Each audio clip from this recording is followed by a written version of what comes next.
What's up, everyone? It's the Interview Queen Alicia Toot here, and be sure to watch True Heel Heat.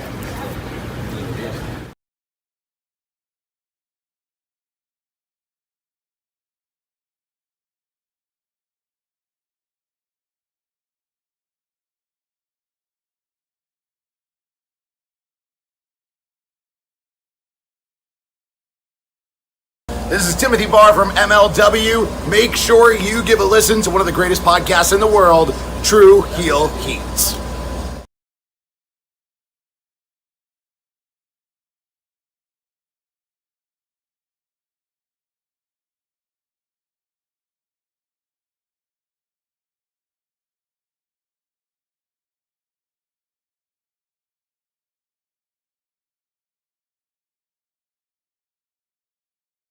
Hey guys, it's Rosa and welcome to True Heel Heat.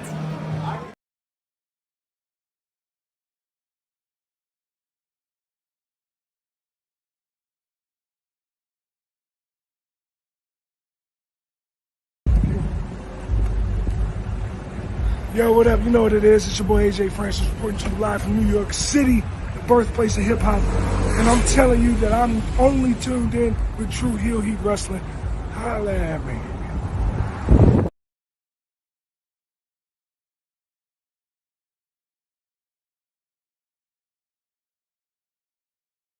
I'm serious. I'm not going to sit back and take this fucking shit.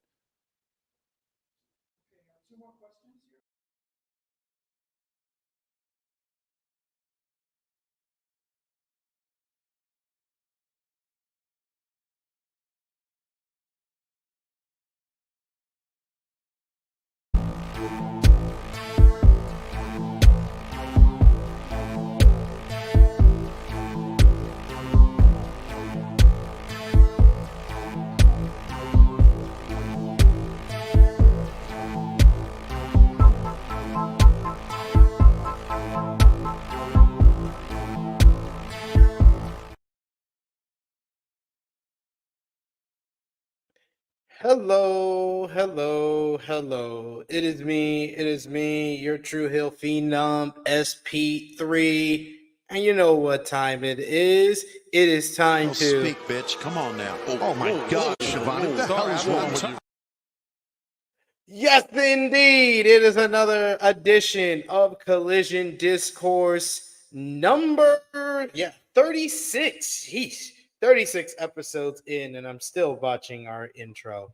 Collision Discourse number 36, reviewing the July 20th, 2024 edition of AEW Collision as only we can. And to do that, of course, I start off the episode on my own. Sober guy JJ, he'll make it here eventually. He's on CP time, so he'll be here, I'm sure, God willing. But yes, it is another edition of Collision Discourse, the flagship when it comes to reviews of AEW Collision here on the True Heel Heat YouTube channel. I appreciate y'all if you're watching us live. I appreciate y'all if you're watching us on demand. Remember to show your appreciation back. The simplest way possible is by dropping the thumbs up on the video. You can also share this video with all your wrestling fans, friends, and family on all your favorite social media platforms. If you're new to the True Heel Heat YouTube channel, hit that subscribe button, hit the bell to stay notified for all the great content here. And of course, if you're watching us on Facebook, drop a heart, a like, a laugh emoji, an angry emoji. However, AEW Collision made you feel this week, you can send it with those emotes. If you're watching us on Twitter, you can go over to Romeo's Twitter and you can drop a heart, drop a retweet. It helps other wrestling fans like yourself see this great True Heel Heat content. And we're going to be discussing the first of the Path to All In Summer Series for AEW Collision from Arlington, Texas. So if you got any thoughts on anything going on with AEW or AEW Collision, you can sound off in the live chat. Would love to interact with all of you. If before Sober Guy JJ makes it here eventually, one would hope, eventually makes it here, you will be my co-host for this journey here. So sound off. Let us know what you thought about this week's AEW Collision. Most of all, if you're watching us on YouTube, hit the $, send a super chat donation. It helps me out so much. It goes to contributors that you usually see on screen with us here. And of course, I got kids, need to feed them, need to put some clothes on their back. So I always appreciate that support. And of course, we got in the chat with us today, we got some love for Sky Blue from Chris. Yes, we're going to talk about Sky Blue's unfortunate injury that went down on this episode of AEW Collision. We also got the main man, Alex Powell, with us, who says, love the new Collision setup. Also, SP3 loved Cobra Kai season 6. Sucks we have to wait a bit for the other 5 episodes, but unlike Power Book 2 Ghost, this first half of the season was a proper first half of the season and left us on a cliffhanger of the Saikai Taikai.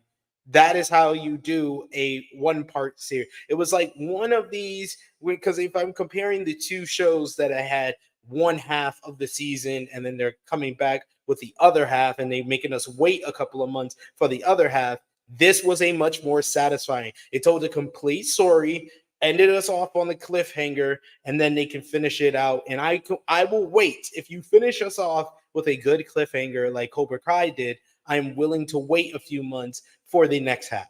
Unlike Power Book 2 Ghost, who did not leave us on a cliffhanger and kind of just left us in the wind, being like, please give me the hot tag. But there's no one at the apron. They jumped on down and left us hanging.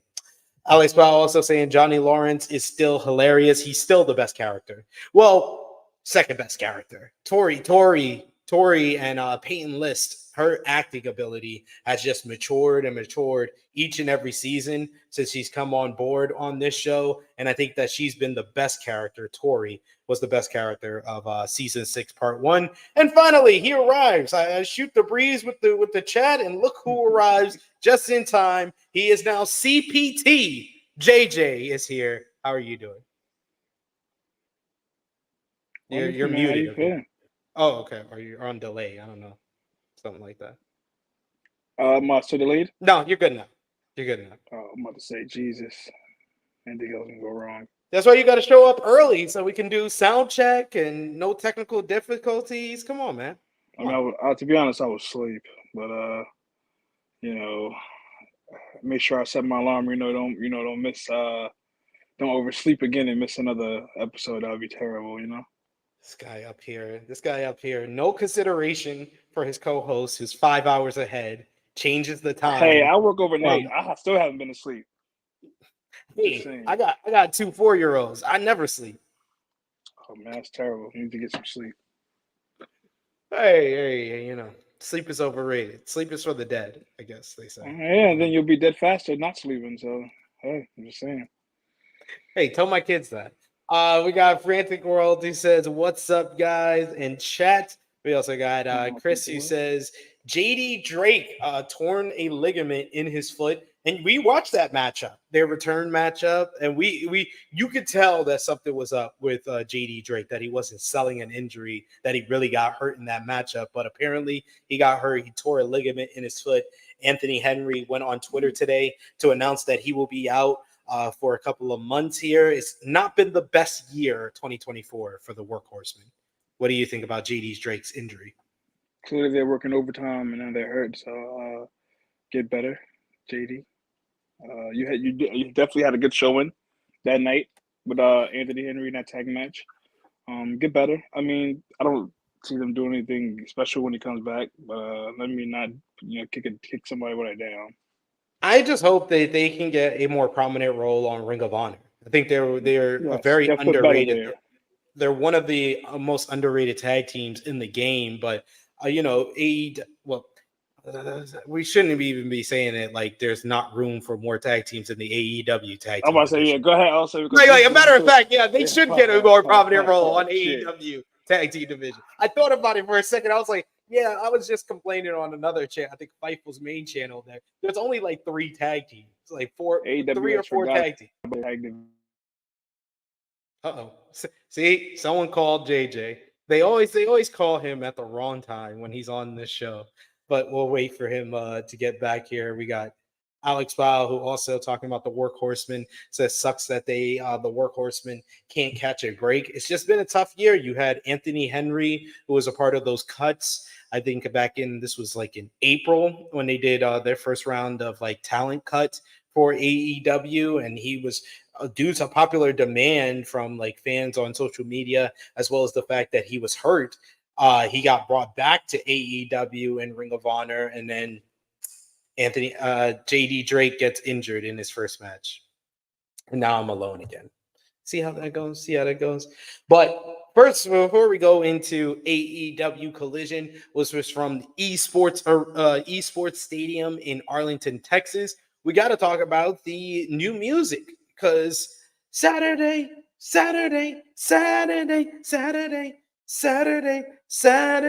night's all right. It's gone.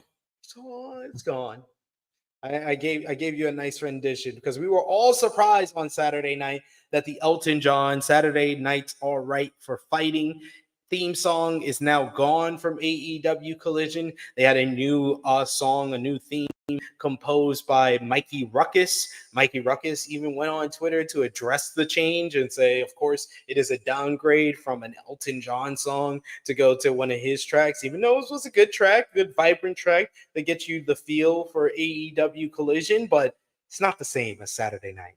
It's like Collision was already losing its identity due to all the changes that it went through in the first year of its existence. But that's losing a big chunk of it, a big chunk of the old fields of AEW Collision by getting rid of Saturday Night's All Right for Fighting.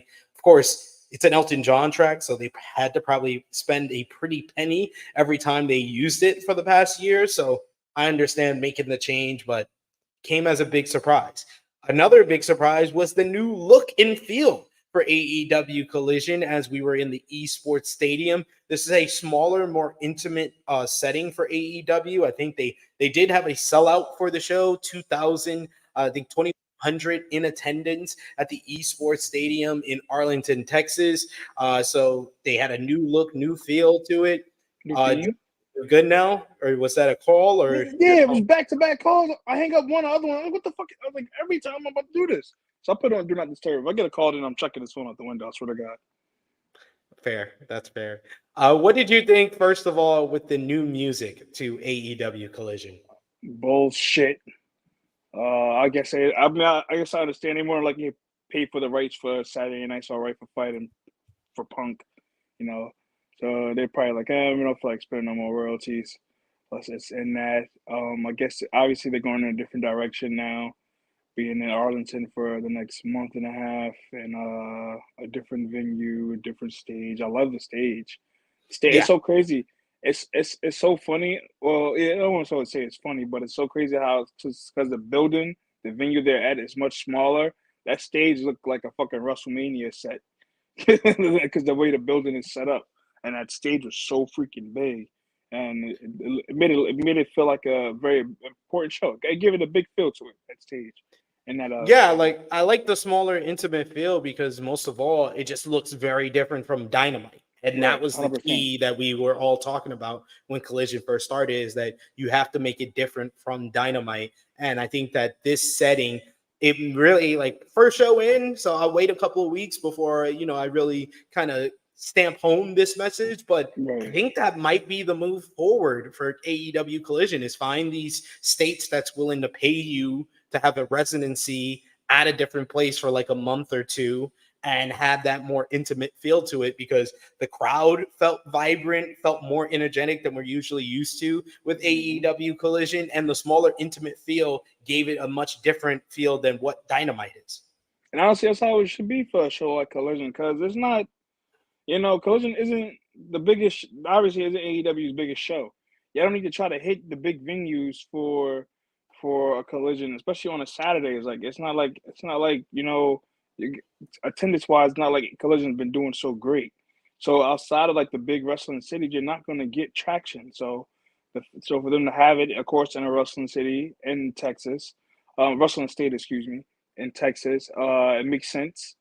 And like you said, hopefully this is a theme moving forward. Saves them money, can still have shows, put on great wrestling, call it a day. Absolutely. We also got more news bits in the chat with us today. We got Frantic World, who mentions that TNT Sports is trying to match Amazon's bid for one of the NBA rights. Now, I know there's some people that will go out there and be like, oh, that's bad news for AEW. They're going to spend all their money there. I only think they're making this bid to match Amazon because the AEW deal is already pretty much set and done. What do you think? I can see that. I can see that happening, and even with that, I don't want to be in a world where basketball isn't on TNT anyway. You know, granted we're moving in a different direction when it comes to like streaming sites taking all the TV shows. You know, albeit Raw going to Netflix, et cetera, et cetera. I understand we're in a different time, but like some people still watch TV. Some people still have television, so it's like I don't want all these fucking sports things to be going to these streaming sites only to basically charge us more money in the long run. Like, why do I have to pay to watch it? I've been watching basically for free all my life. This shit is really getting out of hand. If we're being really honest, like the shit is ridiculous. Yeah, if I didn't have Peacock, I would miss all the football games. So Right. I don't want to get that started with the NBA. I don't even fucking watch Netflix like that for me to even like. So what if I didn't? I'm gonna have to sign up because I don't have a Netflix. Like, I only have Netflix for what we were talking about before you jumped on Cobra Kai. That was the original thing that was like, all right, I'll keep my Netflix account. Then I watch all the trash reality on Netflix. And I just recently watched what is it? That 90s show, season 2. I watched that. All right, because that is up there too. Yeah, let's see how long I'll be able to keep my baby mama's Netflix account. Well, they're gonna rub that in my face when wrestling starts. Oh, get off my shit! We ain't watching your money, huh? She's gonna know you using it at that point. She's gonna be like, get out. Oh, we also got Frantic World. He says they need to keep Ring of Honor at the esports stadium. Yeah, they need to keep Ring of Honor at wherever they're going to be, whether it's Universal Studios, esports stadium. And Ring of Honor needs to be a separate taping from Collision and AEW programming because that is the only way you're going to have a crowd that's engaged with the product and it's going to help that product, which desperately needs help.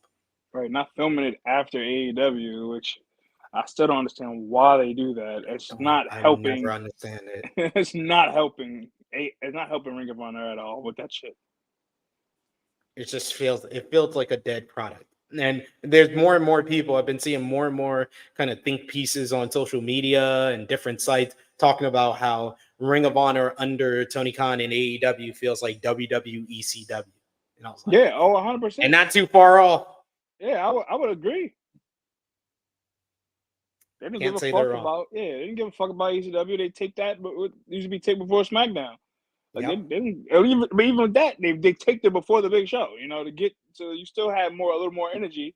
Remember when they used to actually tape SmackDown on Tuesday for like a Thursday or Friday, play it, but they would do ECW live at 10 p.m. Or right, live at 10 p.m. But I know sometimes they had the sometimes they would tape it as well and then show it later. Because I remember I went to a few SmackDowns and they had definitely taped ECW before SmackDown and then would go on to obviously show it at 10 on Sci-Fi. Crazy. All the WWE tapings used to be done by like Tuesday. It's crazy back then. Right.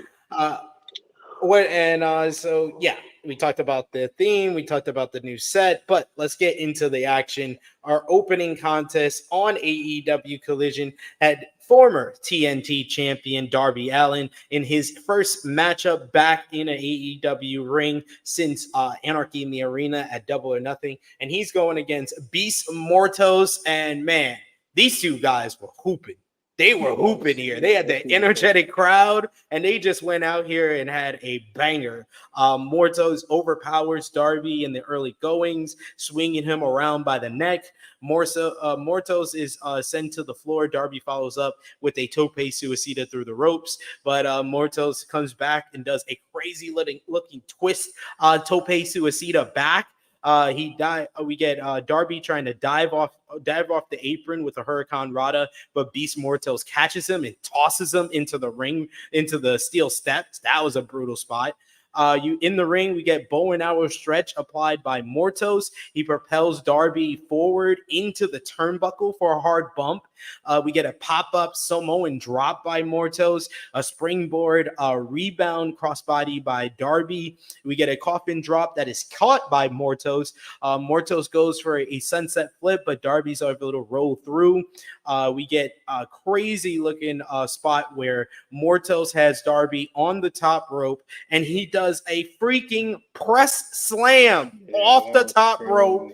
Oh my God. I was like, every time he hits that, it's just the craziest looking move ever for me. Both men are fighting on the top rope. We get Mortos looking like he's going for another Samoan drop off the top rope, but Darby is able to fight to his shoulders. He does a crucifix bomb off the middle rope, and then he follows up with the coffin drop for the 1-2-3. This match went about 11 minutes. This was a banger. These two guys worked really well with each other, and Mortos always does well with these high-flying, smaller opponents. Much better than his matchup with even Claudio a couple of weeks ago. This was one of Mortos's better showings since coming to AEW.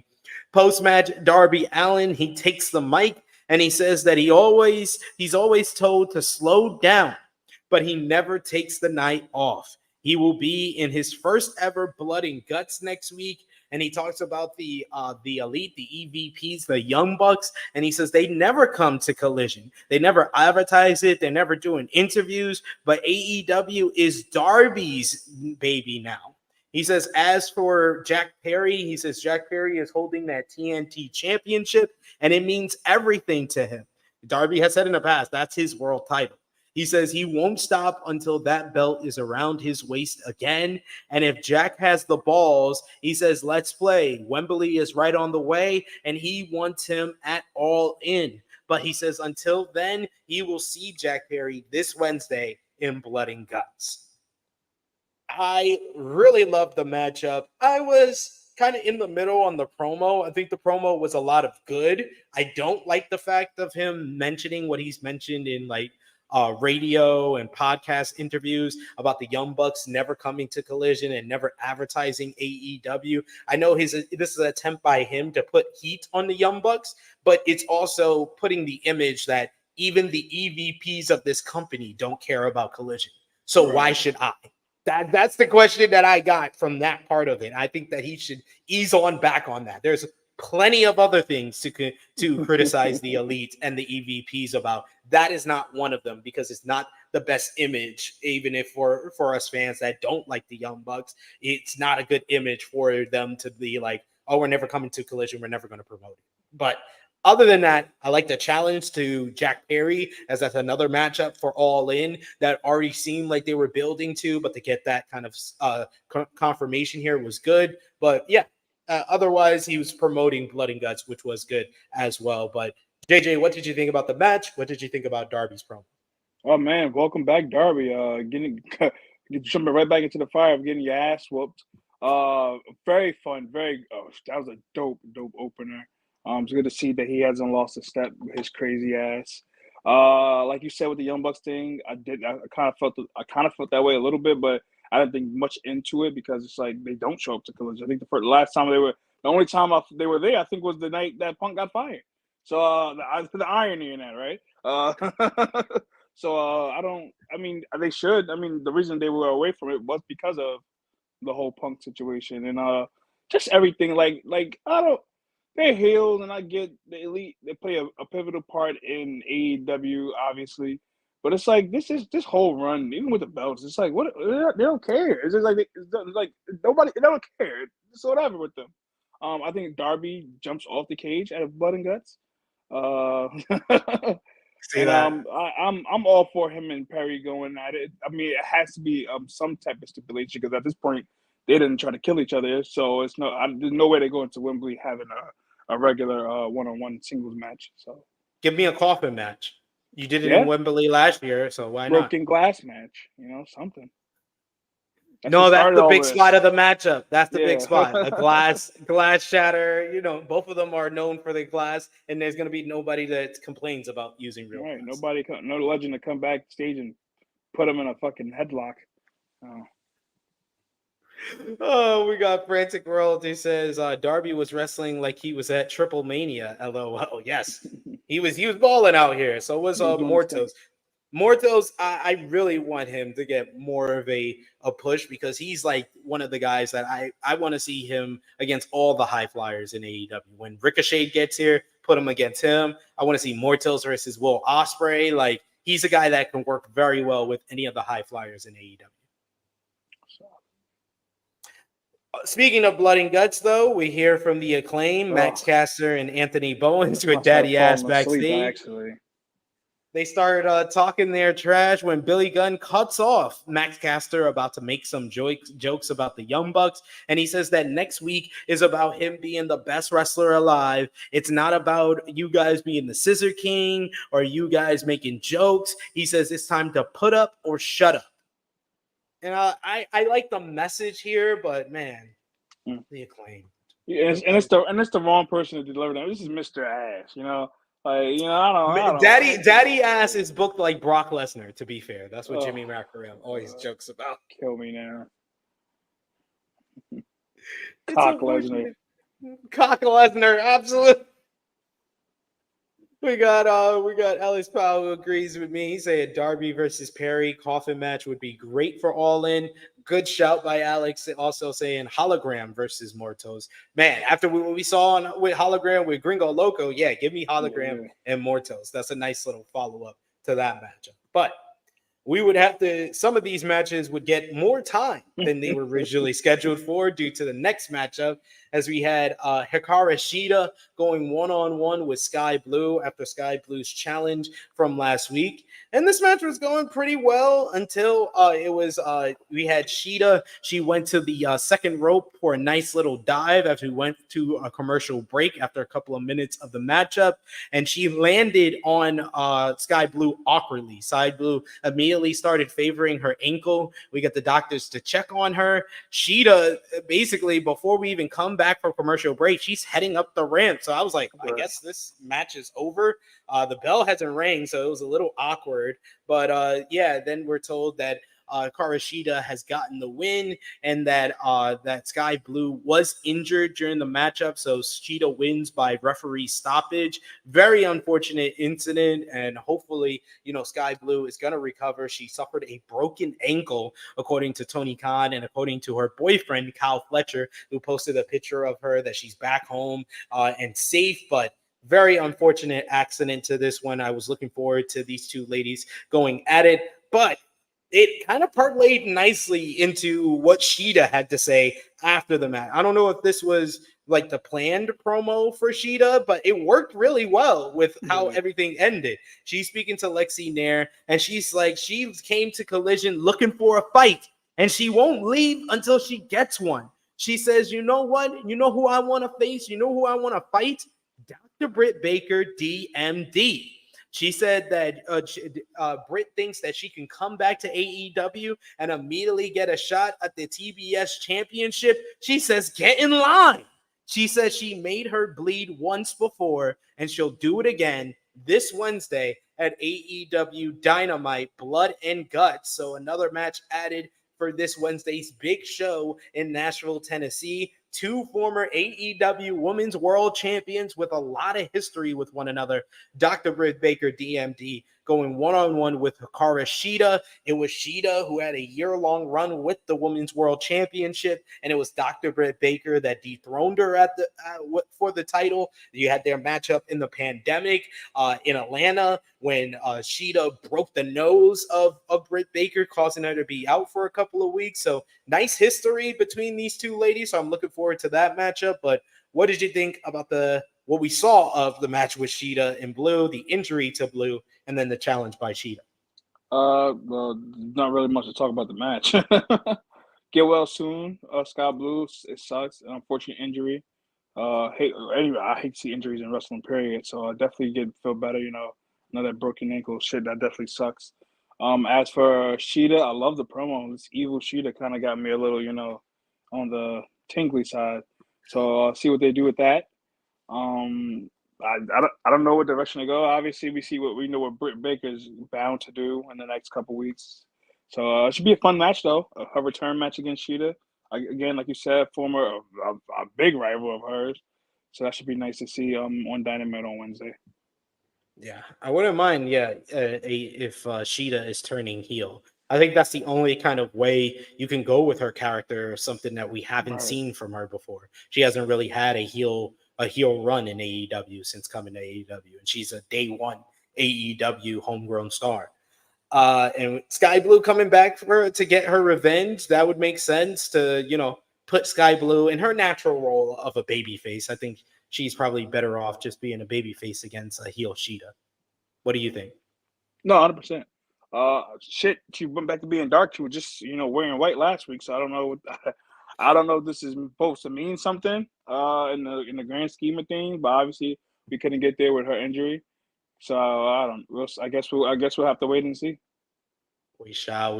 We do have a super chat donation from our good brother Will Chisholm. The GOAT is back. We've missed you, Will. You haven't been here in a couple of days. Missed you here on the channel. He says, "Who y'all think the blue KS face at All In? Oh, the Bucks. The Bucks face at All In." I was like, wait, what? Because The what? The blue it feels like Tony was trying to hold off so he can get the machine guns, or is it me? I don't know what they are thinking about with the Young Bucks title reign. They won the titles back in April, and they still have not defended the titles. Right, and that's what pisses me off about this even more. Because the people that won it from the people they're about to face months later. Like, what the fuck are we doing with their titles, bro? They're about to make the Bucks and FTR the John Cena, Randy Orton of AEW. That's what they are about to do. They're about to run this shit to the ground. And it's sad to see, because AEW, like, seeing this made me realize, wow, AEW has fallen from grace with the tag team division. No, they definitely have. I've been saying it for a couple of weeks now that this tag team division is piss poor. And I don't think we're going to get the same match as last year. I think we're going to get a multi-team matchup of some kind, whether it's Acclaimed, Bucks, and FTR, whether it's FTR, Bucks, and Lucha Bros, whether it's Lucha Bros, Bucks, Acclaimed, and FTR. One of those options more than a 2-on-2 tag team matchup. I don't think we're getting the Acclaim versus the Bucks. I don't think we're getting Bucks versus FTR. I'm not too sure they were holding off on the machine guns because obviously from what the rumor and innuendo says, WWE outbidded the machine guns. So unless Tony Khan thought that he had the machine guns in the bag, and then not Vince, Nick Khan and the WWE. Well, WWE is Vince McMahon. I'm sorry, they told us that for years. Whether the WWE came in and swooped from under them and gave them a better offer, I'm not too sure of it. But we're gonna find out in a couple of weeks, I guess, because machine guns look like they're on their way to WWE. And then we got another super chat donation from Will Chisholm. Will's like, I'm making up for lost time. Thank you, sir. He says, I love Sheeta, but black hair or blood hair, she's taking the L unless Mercedes calls a DQ. Or Sheeta, yeah, she's losing to Dr. Britt Baker. What do you think? What's gonna happen? Of course. The fuck, man. Absolutely. But a return match? Hell no. To show some love for Will sending those super chat donations, we got to get two of these. Fuck you. Bye. And one of our new favorites here. Speak, bitch. Come on now. Oh my God, Shivani. What the hell is wrong with you? Oh man, I'll never. That was one of Tony Schiavone's greatest accomplishments as an announcer. Whoa, Tony, whoa. But next up, we went backstage, and we're in Texas. You know how we know, JJ? Yes. Lance. We cut to Lance Archer. He's beating up some random jobbers backstage. He grabs one of the outrunners and he tosses them into the steel shutters. Archer says that it's time to remind everyone who the Murder Hawk monster is, and he says everybody dies, and then throws something at another jobber. This was your usual Lance Archer beats up jobbers moment. Everybody dies. Everybody died. Everybody dies. Then we also went backstage to The learning tree, Chris Jericho. He's backstage and he says that he's been thinking about Jericho versus Suzuki for 4 years now. And finally, the dream match comes through this coming. He warned Suzuki to get ready for some night terrors. This will be far more violent than even Bud and Guts. If anyone can match Suzuki blow for blow, experience for experience, is Chris Jericho. He can't wait to teach him a lesson. Suzuki should have never have turned down his offer to be his tag team partner. He says for the first time ever, Jericho versus Suzuki this Wednesday. He can't wait. Yes, it's official. FTW Championship up for grabs. Chris Jericho versus Minoru Suzuki.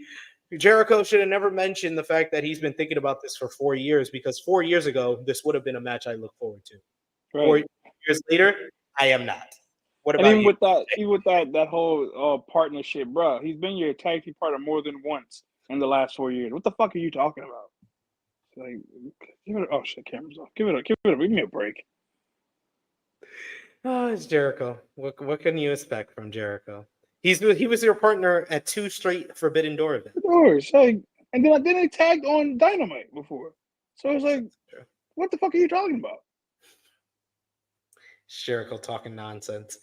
Next up, we have a matchup that really overachieved, in my opinion, because they got extra time, it felt like, because of the Sheeta and Blue matchup.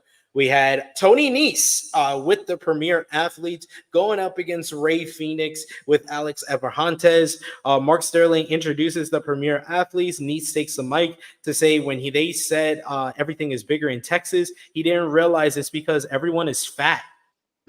It's not entirely their fault, though. They haven't had real athletes to look up to. His lawyer made up a contract to make one lucky individual an opportunity, and here comes Ray Phoenix. They grapple as the bell rings. Tony grabs the arm, and Phoenix flips to reverse the pressure. He rings at his arm for a bit, but Nese is able to roll through. He chops him in the throat, spinning kick, and a drive-by kick. This match really speeds up after the commercial break. We get Nese tossing Phoenix to the floor again. Sterling and Daivari attack him while the referee is again distracted. Here comes Nese from behind, attacking him on the ramp. Nese tosses him down the ramp for a nice little bump by Ray Phoenix. He then rolls him back into the ring where he gets a 2 count. Phoenix starts to fight back, but a rope-assisted choke by Nese and a 1-arm powerbomb gets him a 2 count. Phoenix does like a crazy looking flip dive onto the whole Premier Athletes on the outside. He does the rope walk punt kick first to Sterling, where Sterling took a wicked bump on that one and got kicked right in the mouth. Nese grabs him and kicks him. He hits a beautiful looking 450 splash for the 1-2, but no, he kicks out Ray Phoenix. Ray Phoenix then gets a super kick. He does the rope walk punt kick to Nese, and then with the quickness, he goes to the top rope, hits the frog splash, shades of Eddie Guerrero. This was like the most Eddie Guerrero-esque floor splash by Ray Phoenix that I've seen from him. And that gets him the 1-2-3. Ray Phoenix picking up the win here. And what I thought was a better than expected matchup. It got 11 minutes, and I think that they probably added on 5 minutes because of what happened with Blue and Sheeta. What did you think about this one here? Yes, the match was just really good. Overexceeded. I mean, but even though Tony Nese is a scrub these days in his career, he's still a dope wrestler. Ray Phoenix, that speaks for itself. Yes, it's definitely, and honestly, as this match was going on, it made me think like, damn, all right, maybe Collision is going in a different direction. Maybe it's actually catering back to what I thought was the wrestling. So another good match for the show tonight. Yeah, this was another good matchup on the show, and Collision is always at its best when it not just has good matches, because sometimes Collision is just strictly the wrestling. Sometimes you got to have some good promos, and I thought we did get a good promo up next here. Tony Schiavone was in the ring, and he welcomes back Dax Harwood, Cash Wheeler, FTR. Cash says that Tommy Billington has a bright future ahead of him, so they won't let Don Callis take advantage of him. That's why they made their return last week. They also, Cash brings up that they've had the greatest run of their careers over the past 2 years. And one thing that they didn't want to talk about previously Cash says that he's been dealing with some personal issues for the past year, vaguely bringing up his whole charges for road rage and pulling out the gun, but he didn't mention it directly. But he says whenever he came out to the ring, that this was his escape. He says all these people helped Cash get past it, and he wrestled like every match might be his last because he just didn't know if it would be. Now the only people they have their sights on are the Young Bucks and the AEW World Tag Team Championships. Dax gets on the mic and he says 2022 and 2023 was a good time to be an FTR fan. He says they held 4 separate heavyweight tag team titles, 3 matches, 3 classics with the Briscoes. He says 58 minutes with the Bullet Club Gold and beating the Young Bucks in front of 80,000 people at Wembley Stadium. This year, though, not quite so much. Dax says that they went out, they were away for a while because he had a nasty back injury that he didn't think he'd come back from. While he was rehabbing, though, he watched AEW in the hope that the Bucks would take the division to new heights again. But he says, unfortunately, that did not happen. He says, starting next week here in Arlington, Texas, FTR's road back to the World Tag Team Championship starts, and he says that it will end at Wembley Stadium, where they will become 3-time AEW World Tag Team Champions. Dax knows he's being abrasive, but if you give him a little bit of love, they will give you all the passion, tears, sweat, and love back, and they will be your 3-time AEW World Tag Team Champions. He says that they are going buck hunting, and the Young Bucks, this whole thing is for you. Top guys out. Really good promo, and I felt like this was more of a thing that, yeah, this is not the same as the Darby one to me, because Darby was mentioning stuff outside of the AEW kayfabe. It is in kayfabe that the Young Bucks, since becoming champions while being these EVP characters, they have not defended the World Tag Team title. So I understood and I got why FTR was bringing this up. And sometimes, honestly, it feels like when FTR have the titles, that's when the tag team division is taken seriously. So I like the direction of this promo. I like the fact that they are taking their sights for Wembley Stadium. My only nitpick is I don't want to see Young Bucks versus FTR again at Allin. Not the same matchup from last year, not the same matchup we saw in April. You need to make it a triple threat. And I thought that their promo kind of added more context on social media, where they did bring up the fact that the Acclaimed are the number 1 contenders, and they have unfinished business also with the Acclaimed because they beat them when they were tag team champions, and they denied them from holding 4 tag team titles at the same time. So I like the direction of that promo on social media, maybe a little bit more than this one, but this one was good. What did you think? Yeah, it's funny you bring that up too, because that's what I was about to say. Like, they never necessarily, they said they wanted to win the titles at Wembley, but they never fully said, hey, me, Bucks, FTR again at Wembley. So, and then like you said, even with that, like, obviously I wish FTR would have been the team in Blood and Guts rather than the Acclaim, but I feel like with the Acclaim being in there, that also gives more room for them to be also interjected into the tag title situation at Allin. So yeah, we will see. We'll see how that goes there. We got a good shout by Alex Powell, who brings up Death Triangle for CMLL. Looks exciting as Dorada and Phoenix are going to be in the same ring. Yeah, it was announced today that it's super. This is going to be ridiculous. I got to go out of my way to watch this one. I'll see my pal Scott Edwards will give me a link for it. But yeah, CMLL announced today. I don't know if you saw it, JJ. It's going to be Death Triangle versus Mystico, Volador Jr., and Mascarada Dorada in Arena, Mexico this Friday for CMLL. Oh, wow. Yeah. So AEW's feeding TMLL. Yeah, I see. Yo, they giving them the top stars. This Friday, you got Death Triangle. The following Friday, MJF's defending the AEW International Championship in Arena, Mexico. They're really showing love to this partnership. I'm definitely all for it. Should definitely be a fun match on Friday. I wonder who MJF faces. I definitely also see Mercedes soon, especially because she showed up when she showed up. So I could see that happening as well. Even though she said she's about to defend her strong title in New Japan soon. So we'll see.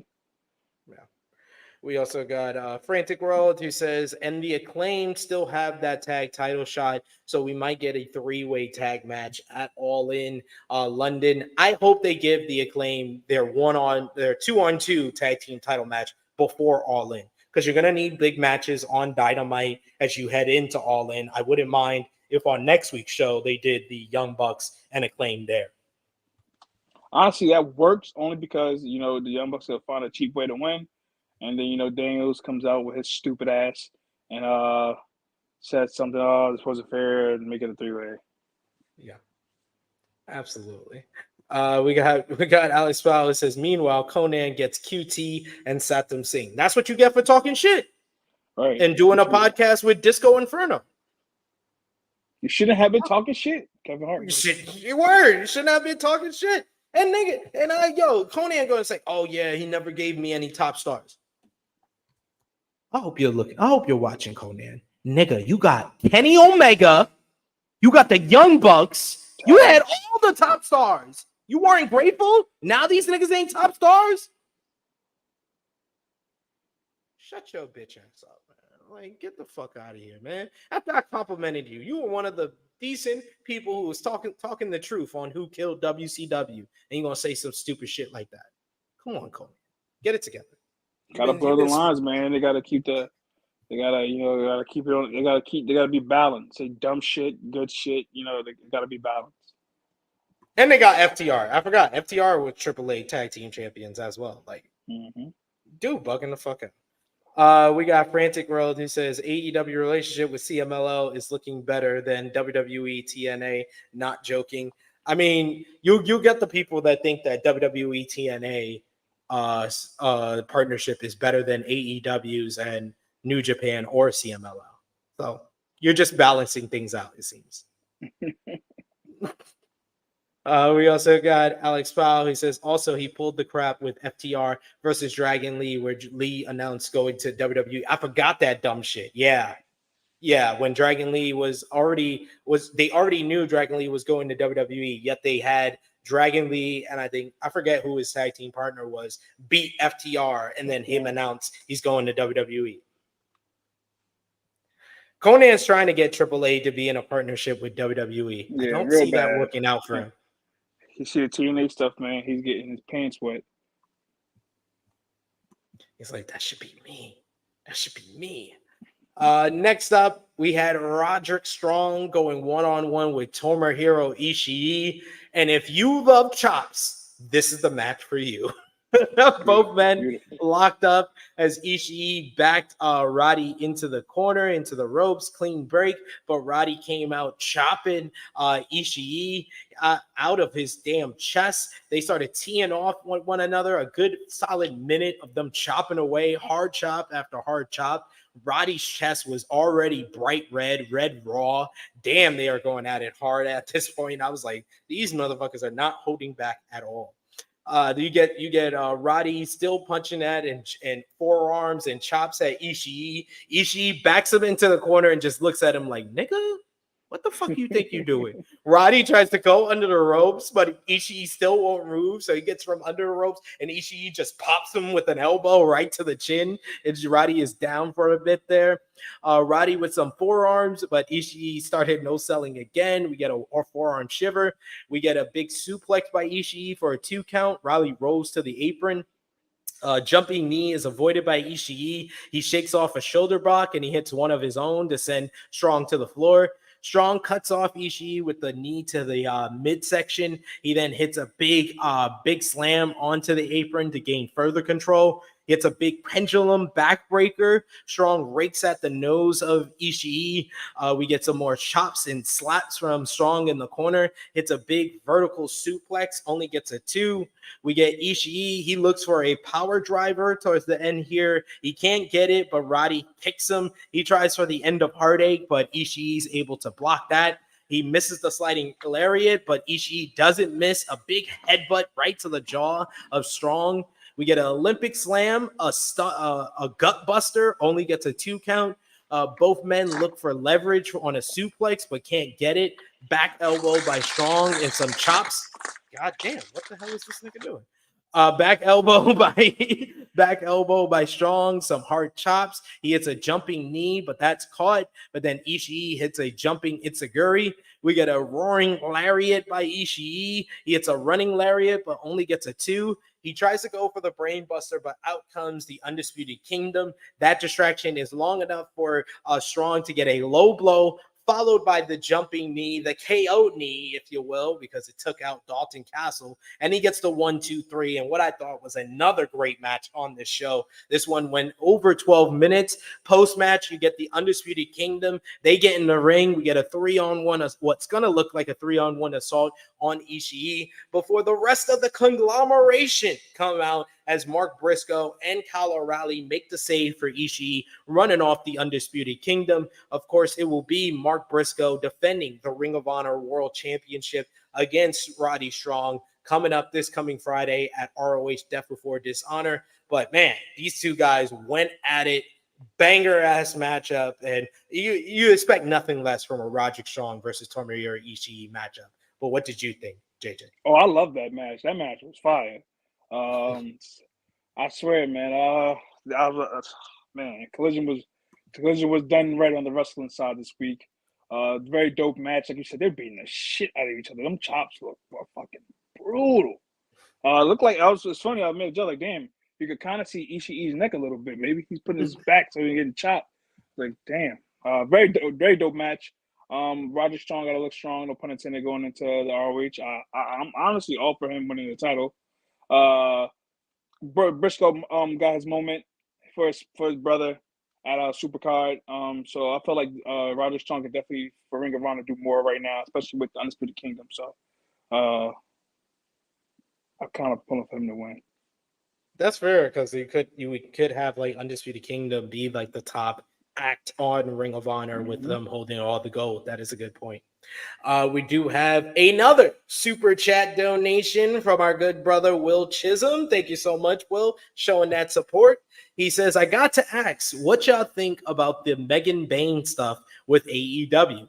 I know Dave says she's going to work to be working Marigold, but it's like the weirdest stuff with her deal. I don't think we've ever saw a weirder situation with AEW and a contract situation than everything that's gone on recently with them, whether it be, in April, it was reported that the Motor City Machine Guns were close to sign a deal. And now months later, it looks like the Machine Guns are going to WWE. It was around the same period that we got told that Camille was signed with AEW, but we still haven't seen her debut in the promotion. Then you had the whole situation with Megan Bayne, which since the end of last year, we had heard she had signed with AEW. She was working in Stardom for a bit. Then when she finished up her run in Stardom, they was like, oh, she finished up her run because she's finally heading back to AEW. And then we get the report from Fightful, I think last month or the month before, that said that she was not currently signed with AEW. She was still talking to them about a new deal with AEW. And then we get the report from Dave Meltzer, which says that she made a deal with Marigold that she would come work there after her run with Stardom was over. And she said that she has a weird situation going down with AEW. But also Dave said that she was supposed to be working the current tour with Marigold, but she hasn't been working it because I think of the whole contract situation with AEW. What do you think? It's a fucking mess. It's like even with the WWE situation, I don't want Tony to feel like to be signing everybody just for the sake of signing them and then having no direction for them. Because again, you have all these people there and they're not doing anything, and then it's causing more of a problem than it should have. Because not everybody wants to go to a company just to make money. They want to do something. They want to make an impact. They want to further their career. So hopefully these things get figured out. Again, if she has signed already and they kind of having her kind of bullshit around with her, they have debuting or letting her go do other obligations is kind of a mess. I don't know. Like you said, the last few months with these signings has been very weird. Yeah. Or rumored signings, excuse me. Yeah, we don't know for sure if they really signed or not. It's just very weird. I don't know what's going on, but they need to get it together for sure. We got Frantic World who says Pitbull versus not that Pitbull, but the Yeah, I Stone was Pitbull confused. I'm like, he's a wrestler um, now. give me versus the Roderick Strong was also really good. I mean, we saw Bad Bunny, so Right. you never know. Pitbull could be next. Frantic Girl says I like Megan Bain, and she needs to stay for far away from Rossi new company. I mean, Rossi doesn't have the best reputation with women, just like Asuka, as Kenny Omega once said. But we did see finally the debut of Hologram, the former Aramis, who is going one-on-one with Gringo Loco. Once I saw that his opponent was Gringo Loco, I was like, that was the perfect person to face Hologram on his Gringo debut. Loco sighting. Yo, this one started off fast and it did not let up. We get Loco dives over Hologram to begin. Hologram stands on his damn shoulder, does a crazy flip. We get a huge satellite Tejada, Hurricane Rada, sends Loco to the floor. He feigns a springboard. We get a shotgun dropkick through the ropes and a flipping senton that takes Loco out. He comes back with a spinning Hurricane Rada, head scissors. They're spinning around multiple rotations. Loco sends Hologram face first into the buckles to get some heat on him.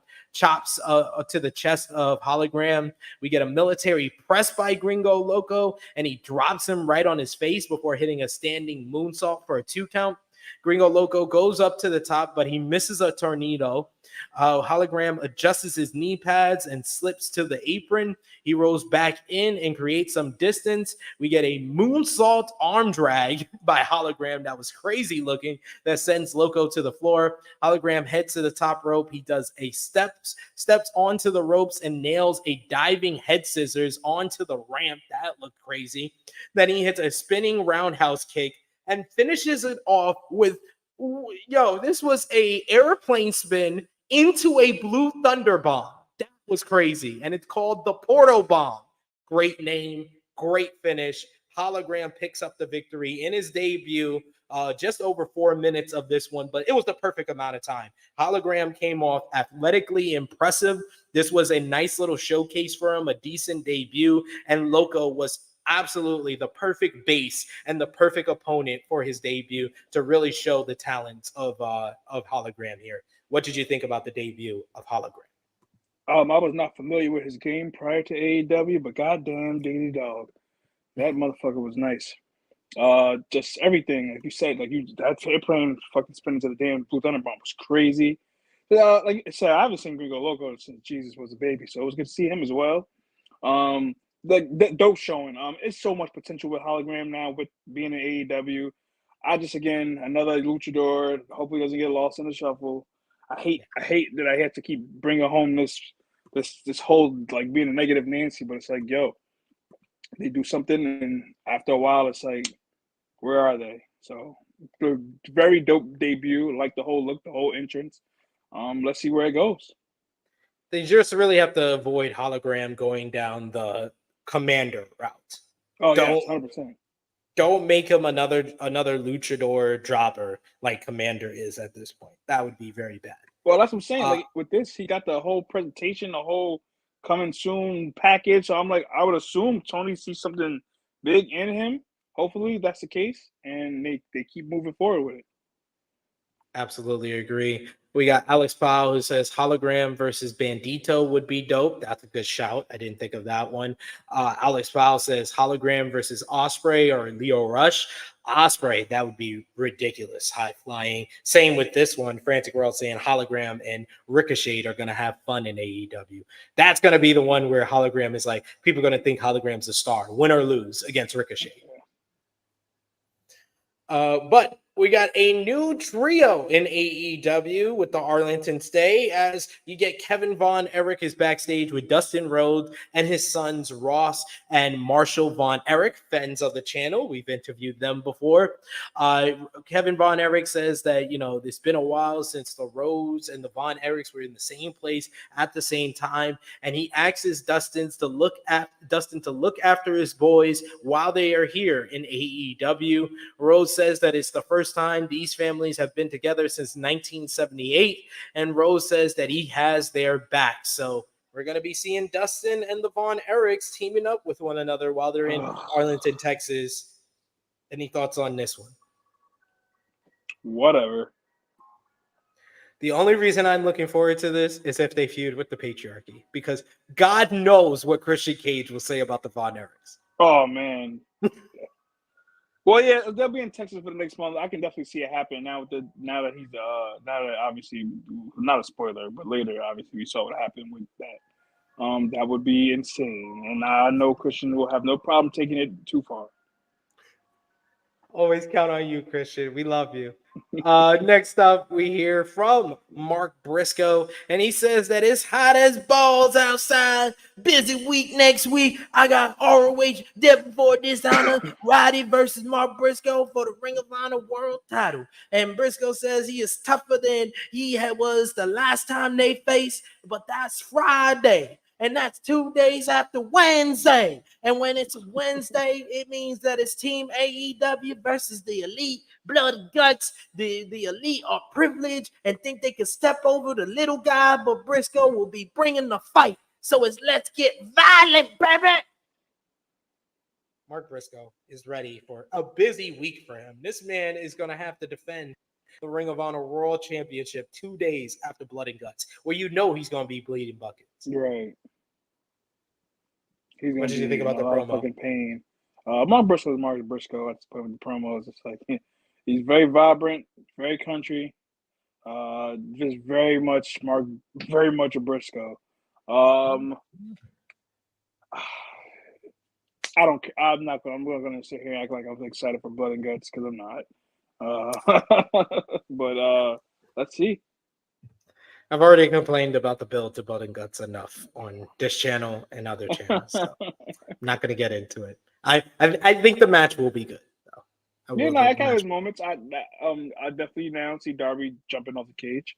That's probably Hangman and Swerve going face to face. That's the biggest moment that's going to happen. Briscoe will do some crazy spot and bleed, and Jack Perry will probably take a crazy bump as well after he got set on fire at Anarchy. Right. How far worse can it go from there, right? Next up, we get our lumberjack match. It is Deonna Purrazzo going one-on-one with Thunder Rosa. The two women start going at it with blows early on to one another. Purrazzo slides out, but the lumberjacks tell her to get back into the ring. We get Marina Shafir telling the lumberjacks to go away. Some notable names like Marina Shafir, Billy Starks, Maya World, Abaddon were at ringside, as well as Taya Valkyrie was at ringside, and she would be a deciding factor in this one. Nice little spot at the end was Thunder Rosa punching at Deonna. She did a spear onto a pile of the lumberjacks. They also did a superplex onto a pile of the lumberjacks, so they were taking some risks in this one. But the ending in particular, it had Taya Valkyrie taking some shots at Thunder Rosa late in this matchup, and then later on after that, she hands Deonna Purrazzo a turnbuckle, which she uses to blast Thunder Rosa right in the face while the referee is distracted with the other lumberjacks. And for the third straight time, Deonna Purrazzo defeats former AEW Women's World Champion Thunder Rosa, and it seems like she is now aligned with her former co-worker at TNA Wrestling, another former great TNA Knockouts World Champion like Deonna Purrazzo. It seems that Taya and Deonna have formed some type of alliance against Thunder Rosa here, but with the finish, it feels like this rivalry still ain't over. We've had a no DQ matchup, We had a lumberjack matchup, but it seems like this feud has to continue in some way. We just got to see who Thunder Rosa can recruit to be on her side against Deonna and Taya at this point. But I felt like this was not the best match that they had. I think they set the bar too high with the no DQ matchup, and a lumberjack match is always going to be so-so to most fans. And I don't think that this should be the blow off of their rivalry. If you were going to end it, it should have ended with the no DQ match because that was a really damn good matchup. This one was kind of just fine. This ass backwards booking with this whole feud, I'm good. I don't care no more. That after that match, that was it for me. I'm like, with me, you just literally had a discussion. Like, there's no way Thunder Rosa can lose again, let alone in Texas. And now you're adding layers to this. No, I'm good. Fuck this. I'm good. Match was whack. What are we doing? If you want to add layers or keep this feud going, why do you keep having Thunder Rosa lose? What is the point? So what is she fighting for now? And if Peraza doesn't beat her 3 fucking times, why would she even take her serious? Come on now. I'm good. It's true. I can't. And I'm failing to think of anyone who is on the level of a Thunder Rosa, Deonna Purrazzo, and Taya that you can insert in here. Like someone like a Willow, she's busy with Chris Statlander. Britt and Mercedes are busy with each other. Timeless Tony Storm is busy with Mariah May. So who is it that Thunder Rosa can get Jamie Hayter returns? I would think Jamie Hayter would be in one of those. Yeah, I was just throwing a name out there. I don't think she would fit teaming with Thunder Rosa at all. No, maybe one of these young acts. Maybe, hey, I'm gonna throw it out here. I'll just throw it out here. I know it's not possible, but Athena, can we get Athena to team up with the 2 Texans to team up with one another and fight against Deonna and Taya? I'm happy for Taya because I think that she's gotten into great shape. And much better shape than when she originally came to AEW and she had her program with Jade Cargill, and she really hasn't been used in a big prominent role since that feud with Jade Cargill when she came in last year. So I'm happy for Taya to get a role on the roster, and Deonna Purrazzo needed a follow-up story to make it different. At least if they are going to continue this rivalry, Deonna needed somebody or something to add to her act, and adding Taya I think works. Yeah, I guess. Like I'm sorry. This is just fucking dumb. But let me know. I'm never for Thunder Rosa losing, so I'm right there with you. We got Frantic World. He says, I enjoyed this women's lumberjack match, and the backstage interview Rosa had was interesting. Yeah, she says that she feels like she's losing herself, but this is another instant of why does this company always put their best promos on social media? Some things I'll never understand, and that's one of them. Please at least show this Thunder Rosa promo on next week's Collision. Can we at least get that? I'll get a nice little follow-up for what went down on this show to continue telling whatever story is going on at this point, but we shall see. Finally, we had the main event of the show, AEW Trios Championship, the vacant AEW Trios Championships, as it was the Patriarchy, Christian Cage, Killswitch, and Nick Wayne going up against the Bang Bang Gang of Jace Robinson and the Guns. They wasted no time. We got some shenanigans right at the start. Austin starts off against Nick Wayne. Wayne grabbed the hair, getting a side headlock, only for Austin to get one of his own. I like the fact that anytime the Patriarchy or the Bang Bang Gang tried to cheat, the other team kind of just cheated back. But man, the Bang Bang Gang played awesome fucking baby faces in this matchup. Like Juice being a baby face again, but as this wild character, it just worked. And even the Guns were able to work as baby faces. Like I always say, I think Colton Gunn is very underrated. I think that he is much improved in the ring, and he moves around the ring like he's a young 1994, 1995 Billy Gunn. He's like smoking guns, Billy Gunn, the Smoking way he guns, yeah. moves in the ring.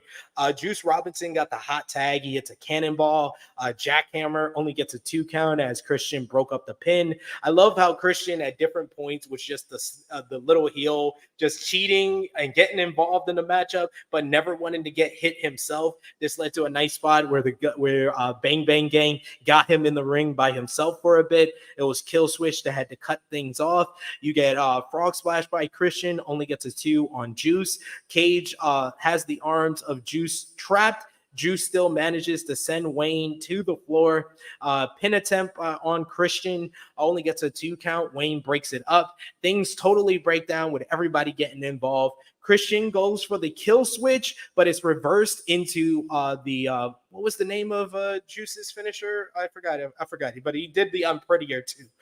He went for an unprettier of his own, but Christian grabs the referee. He basically pins the referee in between him and Juice, which allows Mother Wayne to get on the apron and spray hairspray right into Juice Robinson's eyes. It gives Christian the opportunity to naturally reverse into the kill switch. 1, 2, 3. The Patriarchy are your new AEW World Trios Champions. Really good matchup. This even got a bit of an overrun. And I think this is the first time that I remember AEW Collision having an overrun and went over 13 minutes. I thought it was a really good matchup that the crowd was really engaged in. It was a fun trios matchup to close the show. And the Patriarchy are your new AEW World Trios Champions, which begs the question, why the fuck did you strip the Bang Bang Gang in the first place? I swear, man. I think Tony just be on them cocaine binges and just throwing booking out there. They vacate them for what? Only for you to have them lose the next fucking week. So why not just make a match? That's literally all you had to do. If you guys planned on taking the belts, what the fuck does that do for them? It would have made more sense that this is Juice's first time defending it as a replacement of Jay White, and he's the one that loses. Right. That makes more sense story-wise, narrative-wise, than stripping them of the titles only for them to lose the match for the vacant titles the very next week. Dumbass idea. What? They need to fire Daniels. That's what they need to do. So They need to fire Daniels and whoever on the creative team thought this was a good idea. Hey, let's have you vacate the titles, then go for it the next week and lose that too. Not like you guys played out a story. Not like you guys even dragged it out. You literally make this match the next week. Dumb as hell. Dumb as fuck booking. It was a given that the Patriarchy was going to win. Patriarchy is going to win. Because all of a sudden they won the trios titles. I don't see them changing the division much because there's not that many trios involved. I think they could. I have faith because Christian was able to bring the TNT titles from the doldrums. TNT title was dead in the water. Hot potato. Coming into 2023. It was a hot potato to start off 2023 when it went from Joe to Darby, back to Joe to Wardlow to Powerhouse Hobbs, back to Wardlow, and then it was finally Luchasaurus, or really Christian Cage, who made the TNT title into something from the summer of 2023 onward into the beginning of this year. And, so I'm hoping that Christian can work his magic again, but just the whole way we got here was just so convoluted for no fucking reason. For no reason at all. But good match, though. Yeah, fun match. It was a fun match. Like I said, before I started nitpicking and complaining about the stupid ass booking, it was a really good matchup. But we do have in the chat from Frantic World mentioning that Figure 4 Online said that Luchasaurus is injured. And they can't get a replacement because you set the standard. The great job. Oh, wow. Wow, look at that. And watch, guess what's probably not going to happen? They're probably not going to get stripped of the fucking titles. Because that would be stupid to strip back-to-back champions of the titles because of an injury. But we'll see what they do now. And Jay White has a foot injury. I was wondering if the Jay White thing was actually real or not, but that makes sense. He has a foot injury. Ironically, he caused a foot injury for Darby, and now he has a foot injury. That karma booking, right, man? That's all this is karma booking. Sloan O'Mite says, Cocaine Tony is booking how Juice be looking. Good shot. Good shot. We also got Alex Powell says, ball people shouldn't be authority figures in wrestling like Pierce and Daniel. Yo, they are the worst. They are competing. They are doing a fucking Mark McGuire and Sammy Sosa, but instead of home runs, it's bad booking decisions. Seriously, it's that fucking. It must be the heat getting to their ball heads and just polluting their brains because it just fucking suck and make no sense. They are the poster child of not keeping the same energy. Absolutely not. Absolutely not. But that brings us to a close on another edition of AEW Collision. Thank you so much, guys, for those super chat donations. Last call for super chat donations, but most of all, sound off in the live chat with your match of the night, your MVP, your LVP. Thumbs up, thumbs down, thumbs in the middle, and out of 10, what did you give the show? For me and Just JJ for the July 20th, 2024 edition of AEW Collision. Thumbs up, thumbs down, thumbs in the middle in 3, 2, 1. Thumbs up across the board from both of us. JJ, what did you give this week's show out of 10? I give it an 8. I'm right there with you. I was going to say an 8 out of 10. I love the new look. I love the new feel, the more intimate feel. The crowd was really good. And we got plenty of good to great matches throughout the card, whether it be the trios main event, Beast Mortos versus Darby Allin, Roger Strong versus Tomohiro Ishii, even Rey Fenix and Tony Nese had a nice little matchup here. So a lot of good stuff on the show. What was your match of the night? That's a hard one, JJ. I'm going to go with Ishii and Strong. That match had me more invested, maybe because I was being biased. I have no idea, but that was a dope match. That was my match for Collision. I think I'm gonna go close with the rating with my star ratings this week, but I will give the edge just to be different to Darby and Beast Mortal. Just to be different. Just to be different. That was a dope match. Too. Yeah. Yeah, like I think I might rate them the same this week because those are two great matches on this show. And even like I said, the main event was really fun as well. But I will give it to Beast Mortos and Darby Allin. Who was your MVP for the show, JJ? MVP tonight. I mean tonight from Collision. I'm not trying to think about this too much because then I'm going to be here forever. I'll go with the Patriarchy. Fuck it. I will go with Hologram. Hologram after a couple of weeks. Yes, I'll add him too because that was he definitely delivered in his debut. That was dope. Yeah, Hologram. yeah. I'll play Hologram. Fuck the Patriarchy shot. I hate that booking of that whole situation. Hologram. Exactly. That's why I couldn't go with. I really wanted to go with the Patriarchy because everybody knows how much I love Christian Cage, but I gotta give it to Hologram because he didn't have any shoddy booking surrounding it. And then who is your LVP for the show? This is easy. Sadly to say, but Thunder Rosa, man. What are we doing? What are we doing? I'm gonna give co-LVP to Thunder Rosa and the Bang Bang Gang. You guys got stripped and then lost in the Bang. Well, the strip part isn't their fault, but yes, the stripped and lost is crazy. But they shouldn't have been stripped regardless. But no. What the fuck are we doing? Hopefully we can get by this. I think I've been complaining about this since last week's Collision Discourse on multiple platforms. How stupid this shit was. I'm gonna keep the same energy here. I'm gonna add a co-LVP myself, so it's gonna be Thunder Rosa and Daniel still, because it's all Daniel's fault. So he wasn't even on the shows, but he gets LVP. He gets LVP. It's all his fault. That is fair. Thank you so much, Just JJ, Sober Guy JJ, for joining me today. Let everybody know where they can follow you on social media and when they will see you again.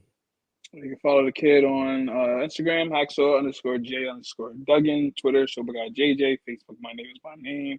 We will be back here next week for another review of Collision Discourse. Hopefully they keep up the good shows now that they're in a residency in Texas. That would be very nice. I don't think anything's going on.